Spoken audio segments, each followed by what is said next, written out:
make conscious effort that everything that you produce online, it's actually aligned with who you are as a person, because it will be judged for generations to build a solid network. Would you agree with that?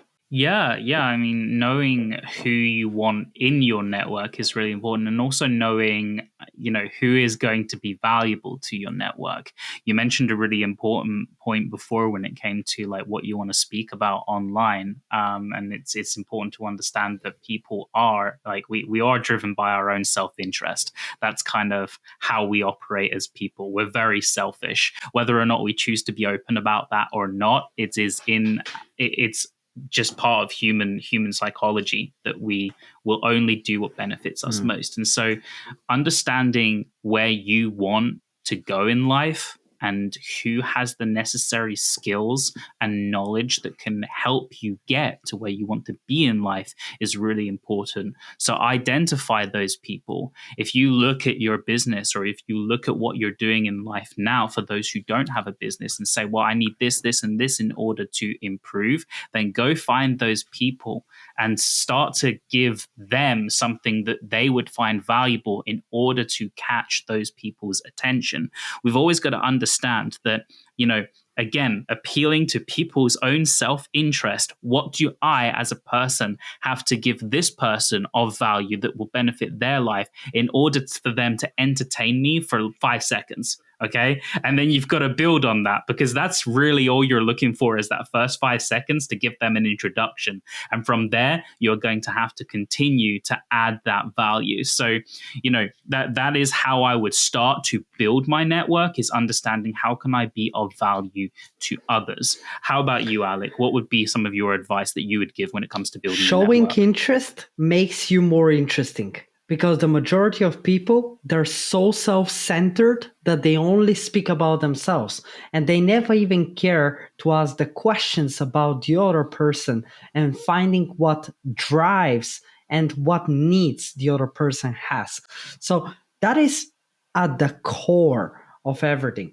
Now, the other thing is, understand if each person is aligned with the journey that you're heading towards, right? If I have a mission that is to build my business, to live a fulfilled life, to have a family, to be with my family, to be healthy, to be strong, right? I certainly don't want the total opposites with me. I don't want people who are drinking, who are having drugs, who don't believe in having a family, who are totally weak, who are wasting their life, right? Because then they're going to drag you down. Right. And so when people say like your network is your net worth, and they say like, wow, but that's the biggest cliche, it's actually the freaking reality.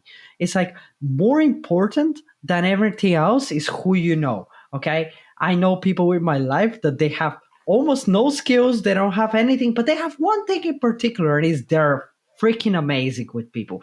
And they got to be in the right circle. And I always wonder, right, how comes this guy that didn't achieve anything, like he's over there, right? It's because he knows a lot of people who are doing very well, and so he's in a circle of winners, and so therefore he starts becoming a winner.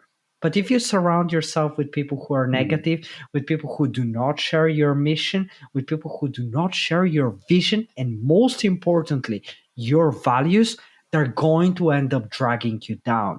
So reduce your circle, increase the quality, and reduce the quantity of friends that you have. That is my advice for people looking to build a network online.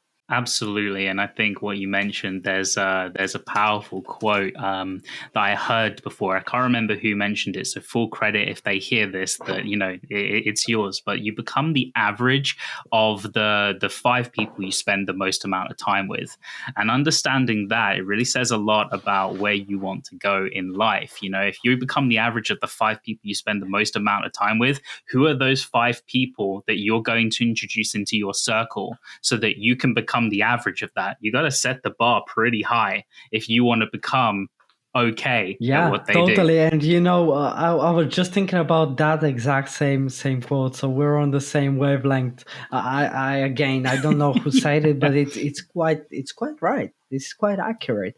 And then Yeah. finally, this is important also because eventually your personal brand leaves a legacy. And I always think, right, 60 years from now, what will my children see of me online? What will be my digital footprint?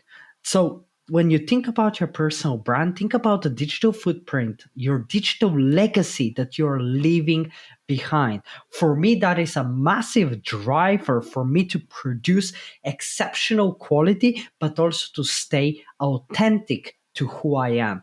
Because I know generations will watch what I'm doing. They will listen to this podcast and they will say, wow, that's my father, that's my grandfather. They're going to share it with their friends. They will say like, hey, look, right, I already have, I don't have sisters or brothers, but my little cousin, and she's sharing it with her friends, and it's like, hey, look, that's him. And so every single word, every single text that I put online, because I have a personal brand, it matters a lot because it builds the most important thing that you have, and that is your reputation.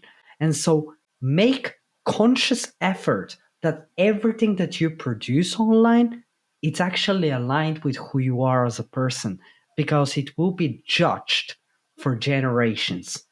For me, that's my number one tip when it comes to Mm. building a personal brand.